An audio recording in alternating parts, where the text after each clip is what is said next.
You are listening to KC Sports Network, the #1 podcast network for today's Kansas City sports fans. With former players from your favorite teams, informed perspectives, and former insiders, this is the place for you. KC Sports Network is proudly presented by Emprise Bank, your partner in possible.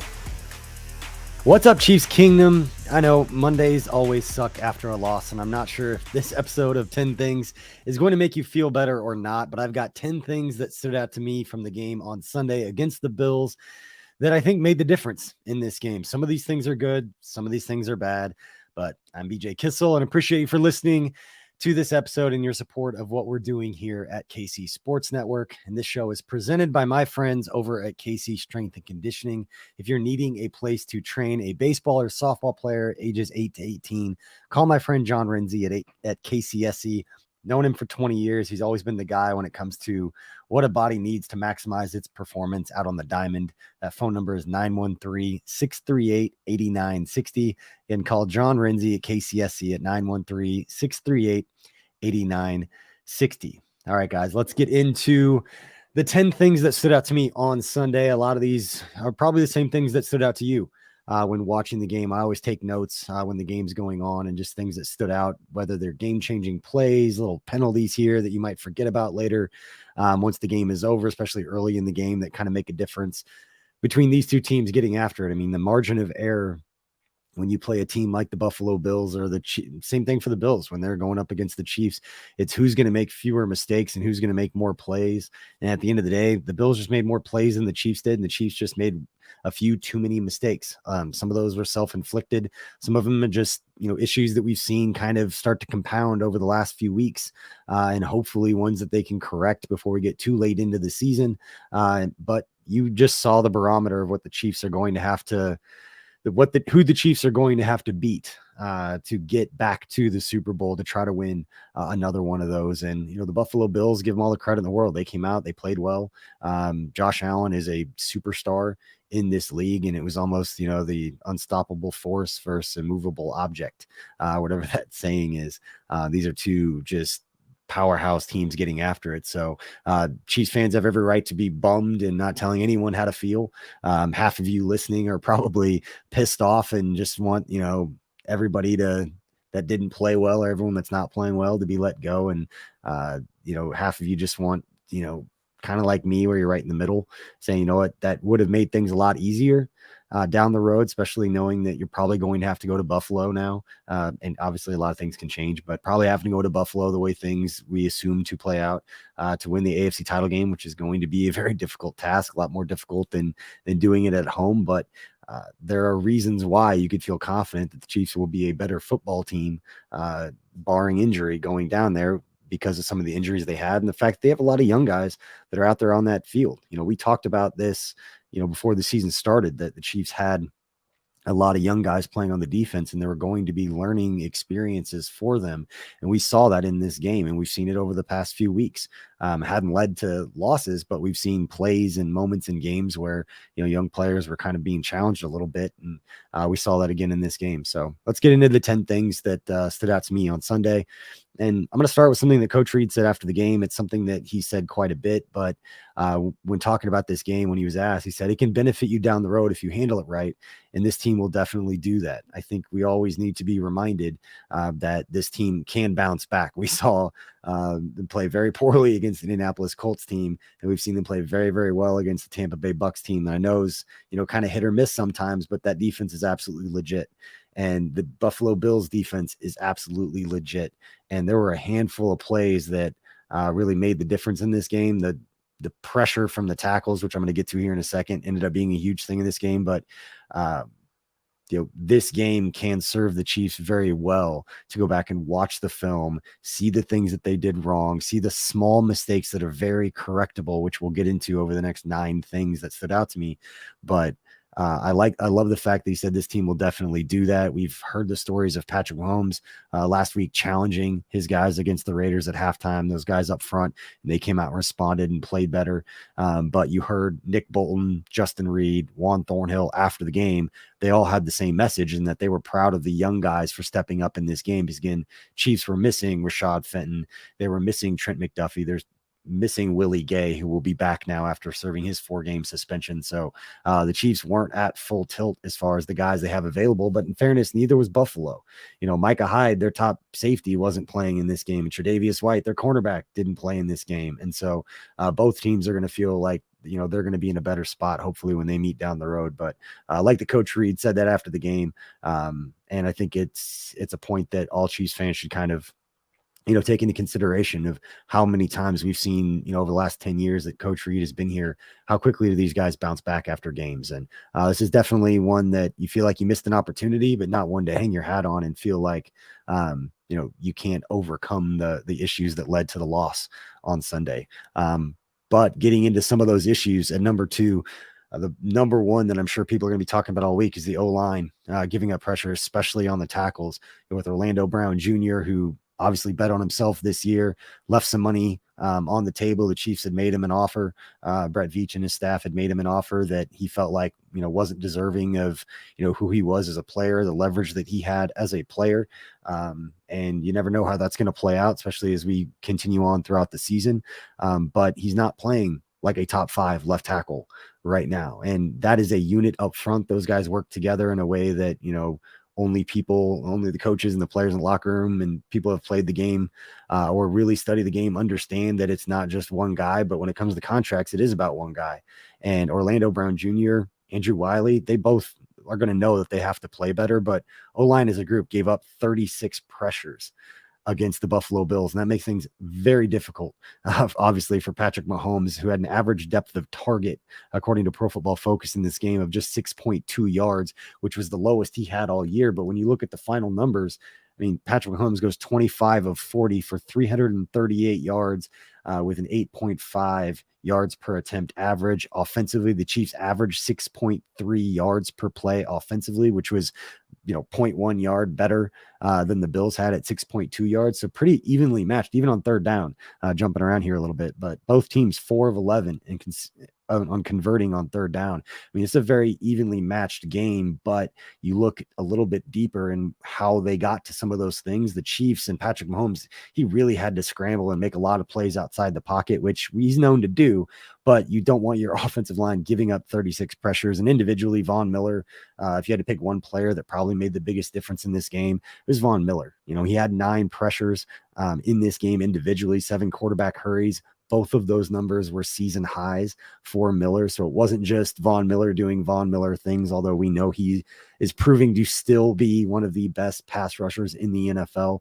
We've seen that from his time in Denver, saw when he went out and won the Super Bowl with the Rams, and then obviously now got a big contract, not the one that was necessarily reported as what he ended up getting. But again, just an absolute animal, and he's going to get his plays. He's going to make his mark on any game that he's playing in that he's healthy. But overall, the Chiefs offensive line needs to do a little bit better job, give Patrick Mahomes a little bit more time.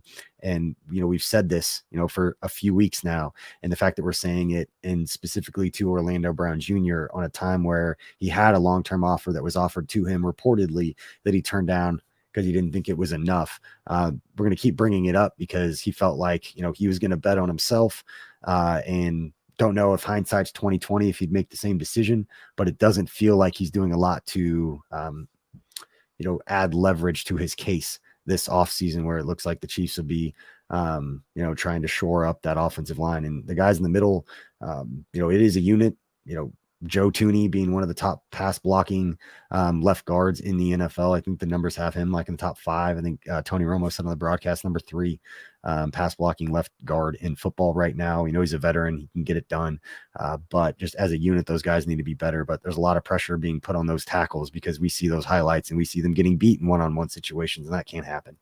All right, moving on to number 3. The Patrick Mahomes, his first interception.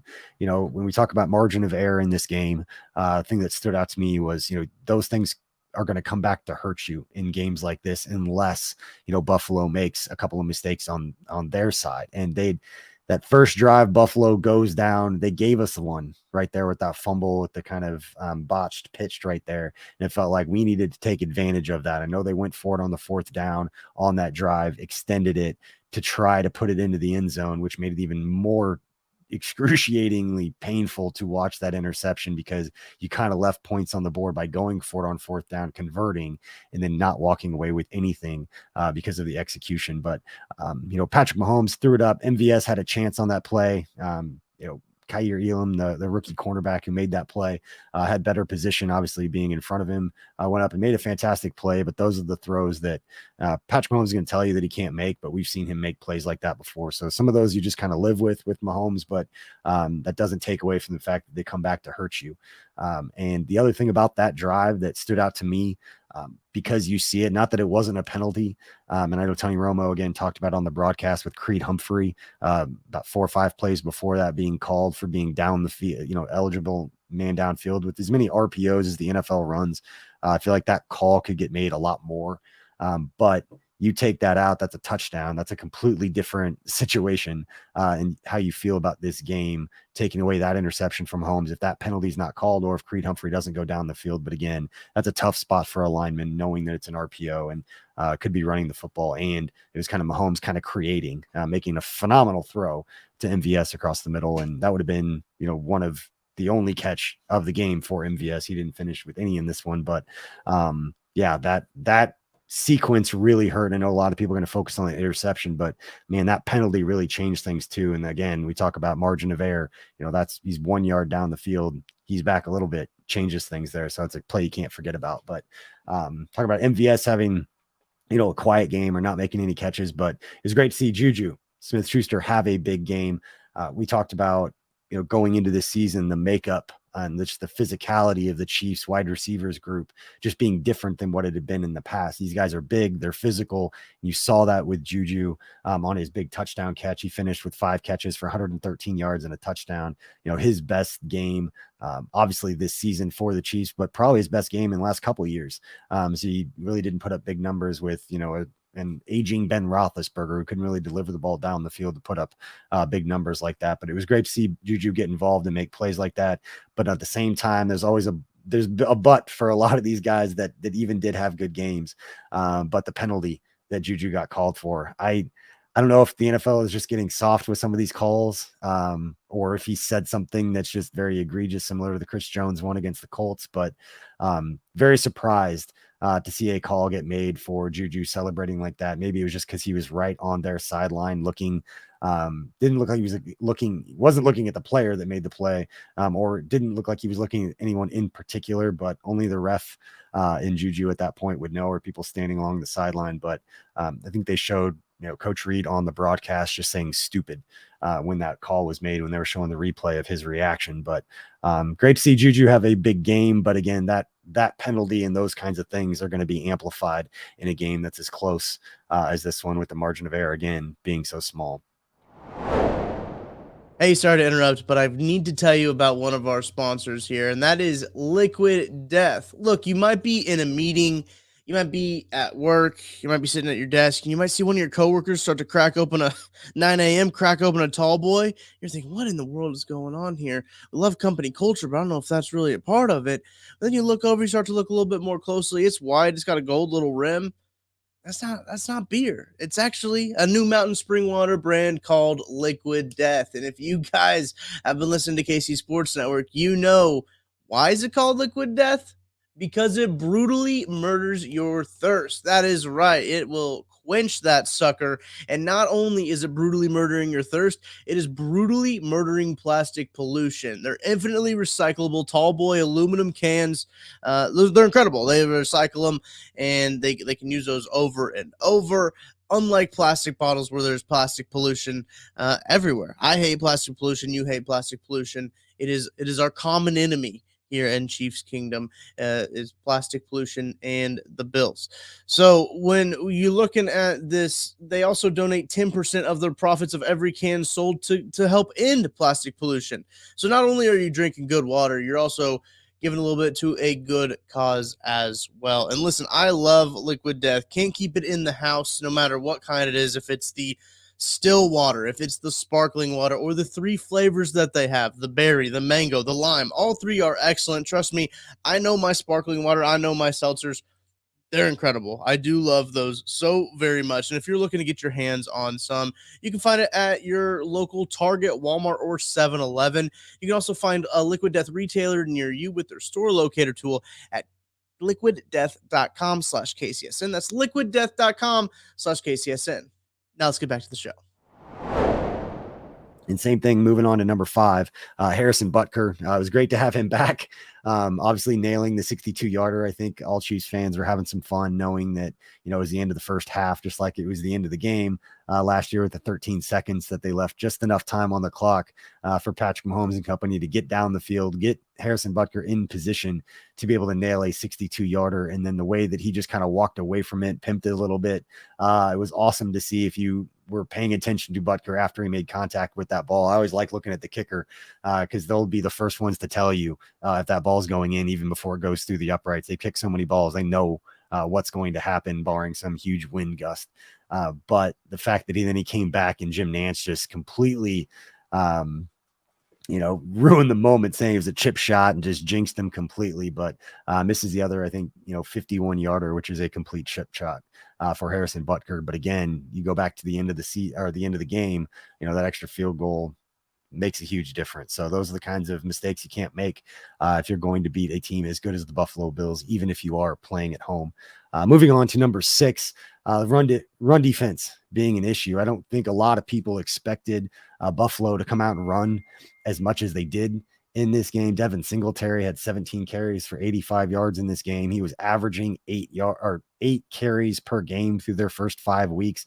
He had not carried the ball this much since last December, I think. But even so, Devin Singletary has played 51 games in his career, and only 8 times in his career as he had more than 17 carries. So that was a lot of carries for Devin Singletary. Obviously a focus for Buffalo coming into this game, probably something to do with what they saw against the Raiders, even though with the Raiders game, the run defense being an issue had a lot to do with Darren Waller goes out, and then they bring in an extra offensive lineman to kind of offset that.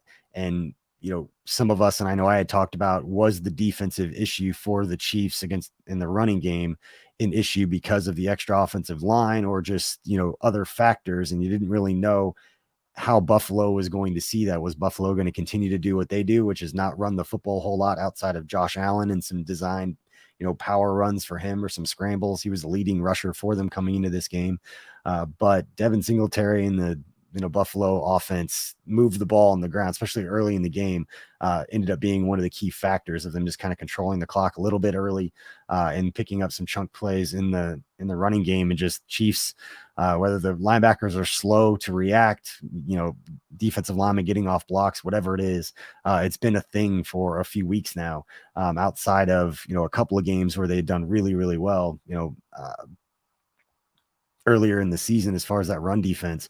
A little bit of Jekyll and Hyde, but been gashed for a couple games and really made a difference in this one, although it was surprising to see Buffalo run that much. Good game for Devin Singletary. Credits for him for running hard, but that's something the Chiefs defense is going to have to figure out moving forward, because the blueprint's out there now that you can run the football. And again, with the Raiders, extra offensive linemen, wasn't the case against Buffalo. They've got a good offensive line, but not known for running the football. Again, Josh Allen was their leading rusher coming into this game. Moving on to number 7, one thing we've talked about this pretty consistently throughout the years. I love Steve Spagnuolo's aggressiveness. I love how much they're bringing pressure. I love in the red zone early and that key drive that they went for it on 4th down and didn't get it, sending the house on 3rd and 4th down, making Josh Allen get the ball out of his hands, not giving him a chance to read, scramble, all the things that we saw, some of the highlights in the 4th quarter of him running and jumping over guys and using his athleticism. I love the aggressiveness from Spags, but I hate the fact that he has to be as aggressive as he is, if it's the reason why he's doing it, because we just aren't getting a lot of pressure with our front 4 without sending extra guys. The Chiefs finished with 23 pressures in this game, but I couldn't tell you how many of those came just from simply blitzing and sending extra bodies and taking guys out of coverage. Again, Spags is going to be aggressive.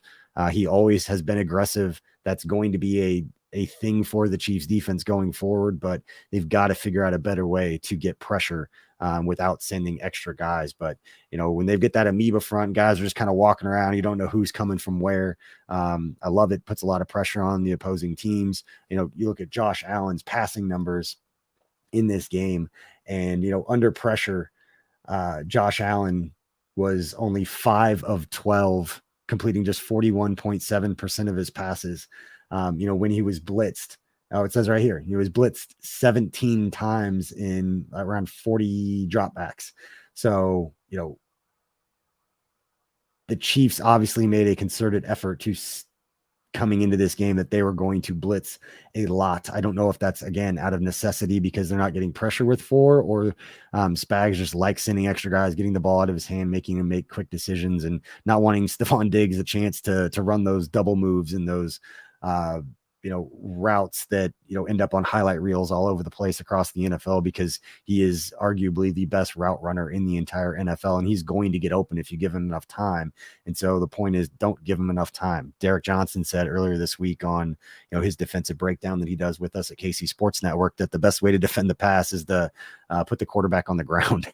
The rules are all slanting that way, and we've seen that over the course of this season with some of the pass interference calls. But Josh Allen, when he was blitzed, was just 7 of 16, again, completing just 43.8% of his passes. But 2 of those 7 passes that he connected on when the Chiefs did blitz were 2 of the touchdown passes. You send extra guys, you leave guys like Josh Williams, the Chiefs rookie cornerback, you leave them on an island a little bit, puts a lot of pressure on those guys to step up and make plays. But again, love the aggressiveness. I just wish we could get a little bit more pressure with 4 guys and not have to blitz simply to get pressure, because there's only a way to do it. So what we do know, and take a quick break before we get to the last 3 things that stood out to me. But right now, one thing that we do know is that was a great NFL football game overall. Didn't like the result, but love the NFL game. And if you want every game to feel somewhat as exciting as that, obviously listen to this, you're a Chiefs fan. But trying to segue into this DraftKings Sportsbook read, we know they're an official sports betting partner of the NFL, and their unbeatable offers. Right now, new customers can make any $5 bet and get $200 in free bets if your team wins. And check this out. In addition to the usual bets, everyone can boost their winnings with DraftKings stepped up same game parlays. Chiefs are 3-point favorites now against the San Francisco 49ers coming up this Sunday as they try to get back in that win column. The over-under is set at 48 points. So if you want to take the Chiefs and the over, that's generally what I do. I'm never going to take an under in a game. That's just the way that I bet. Don't take anything I say for betting advice. I'm not great at it, but I have a hard time ever thinking that any game before it happens isn't going to be a game that Patrick Mahomes doesn't go out and plays really, really well, and the Chiefs put up points, even going up against the Buffalo Bills.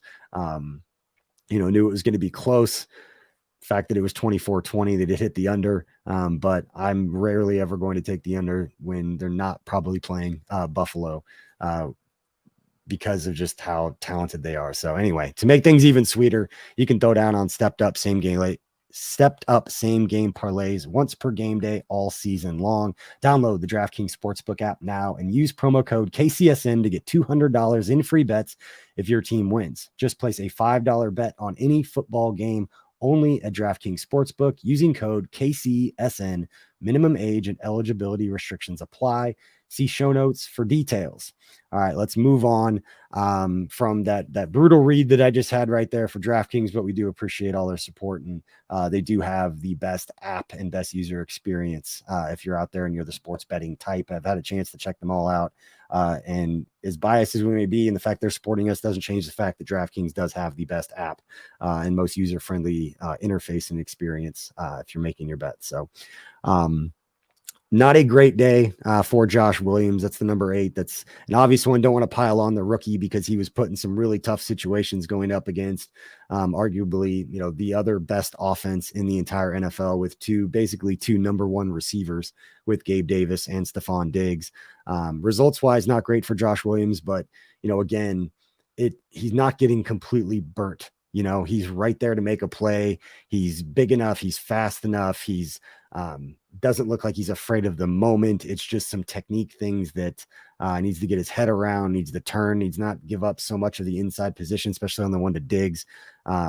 those are things that he can go back and watch the film on. And, talked about this earlier with Matt Miller when I was doing the recording with him. Make sure to check out that KCSN update video and or podcast if you're a podcast listener. But, Josh Williams, all the coaches, going back to training camp have always said he's coachable as a young player coming from Fayetteville State, not facing guys like Stephon Diggs and Gabe Davis a lot throughout his career, or at all. Obviously, I'm saying that a little bit in jest, but hopefully Josh Williams learns from that. Chiefs should be getting, their guys back. Rashad Fenton coming back from injury, Trent McDuffie coming back from the hamstring injury. We haven't seen him play, but a quarter so far this season. Hopefully Josh Williams learns from that, can go back and watch that film and doesn't let it affect his ability to get better, because there are going to be times later in the season that, other guys are going to get banged up or whatever the reason, that Josh Williams is going to get back in there, and hopefully he stays confident. Most DBs are, even at the college level.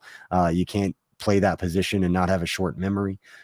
But tough day for him overall, but hopefully he learns from that. And again, the defensive scheme and, sending extra guys and blitzing, and as aggressive as Steve Spagnuolo is, it's going to put those guys on an island. It's going to put those guys in tough positions. And they just got beat by, again, probably the best duo wide receiver in the NFL. With Gabe Davis and Stephon Diggs. Those guys are studs, and they went out there and made plays. And then one play I want to talk about in particular at number 9. I don't know if you're listening or if you're watching this on YouTube, remember this play, but I think when it happened, I actually got really upset because it was set up to be a huge play. The Chiefs on this drive, they ended up kicking a field goal. It was early in the fourth quarter, around the 11.5-minute mark. The Chiefs had a 1st and 10 from the Buffalo 26, and it was a little screen play or a little swing pass to fullback Michael Burton. The play was a little rushed. Mahomes had pressure, didn't quite get him an accurate pass. Would have been a fingertip catch. I don't think he had a chance of making the play. So it's not necessarily on Burton or anyone. If they would have given a little bit more time, a little bit more accurate pass. But again, we talk about the margin of error and just the game of inches. That play, if you go back and watch it, there was all kinds of space. I don't know how fast Michael Burton is with the ball in his hands, but getting the ball at the 26, catching it around the 30-ish or wherever he would have caught that ball, getting a touchdown on that play could have been very likely, or at least set them up much better than what ended up on the rest of that drive. We ended up settling not only for a field goal, but it was a 44-yard field goal. And again, this is a play at 1st and 10 at the 26. So again, you talk about those missed opportunities. Going back to the game against, I believe it was the Colts, where Clyde Edwards-Helaire dropped the pass out to the flat. That 4th down was like, man, that was a huge missed opportunity. That's kind of how I felt about the Michael Burton play. I felt like, you can remember it because it was only pass, I believe, to Michael Burton in this game, but felt like that was one of those plays when you go back and, everybody's going to talk about the 2 interceptions from Mahomes and this and that. Those kinds of plays also can make all the difference. And again, you're talking just a few inches or just a half a second more before getting under pressure that you could have thrown a little bit more of an accurate pass. But again, settled for a field goal early in the fourth quarter. Chiefs take a lead. Touchdown there makes all the difference in the world. All right. And then finally, one guy that we haven't talked about that had a great game, can't remember anything that I'd be upset about, with Travis Kelsey, finishing with 8 catches for 108 yards on his 10 targets. Expected Kelsey to have a big game. It was going to be interesting to see how much zone coverage the Bills played going into that game. Bills played zone about as much as anybody in the league, 85% defensively. They are in zone coverage, whereas the Chiefs coming into this game had faced more man coverage than anyone else in the NFL. Travis Kelsey can beat man. He can beat zone. We saw highlights of him doing both. But if you're going to play zone against Travis Kelsey, he's going to make you pay. I know going into this game, I had made the point that expect Juju to have a big game because of how much Buffalo had played zone, but you don't know if then Buffalo is going to switch it up. Just like on the offensive side, they didn't run the ball a lot. Came into this game, ran it 17 times with Devin Singletary. But again, Travis Kelsey just continuing to show why he's the best tight end to ever live. Finishing again with 8 catches for 108 yards. It's always nice to know, regardless of what the result is, that in a big moment against the best defense in the NFL, they still can't cover Travis Kelsey, and they know it. Even with Matt Milano, arguably the best coverage linebacker in the NFL, takes more than one guy, and they couldn't slow him down. It didn't end up being enough, but when these two teams meet again, can expect Travis Kelsey to have a big game, as much zone coverage as they play. And again, Juju, all of these young receivers, Sky Moore, all these guys getting used to and getting the experience of playing against Buffalo, hopefully will help them down the road. So That's all I've got for the 10 things that stood out to me. Let me know in the comment section if you're watching on YouTube what I might have missed or what stood out to you or what plays I didn't talk about that you thought made a difference in this game. But appreciate everybody for watching. And if you're listening on the podcast, make sure to hit that follow or subscribe and leave us a 5-star review. We would appreciate it. We've got a lot going on here at KC Sports Network as we try something a little new and we tweak things here and there to make it as good as we can for all of Chiefs Kingdom. So that's our goal, and we'll continue to work on that, continue to do the best we can at creating great content for you. If you like any of the local colleges, whether it's KU, K-State, and Mizzou, we've also got a lot of content that is non-Chiefs related, covering all of your local sports teams. So just go to your favorite podcast platform and search KCSN to find all of those channels as well. But until next time, Chiefs Kingdom, make sure you go out there and take care of one another.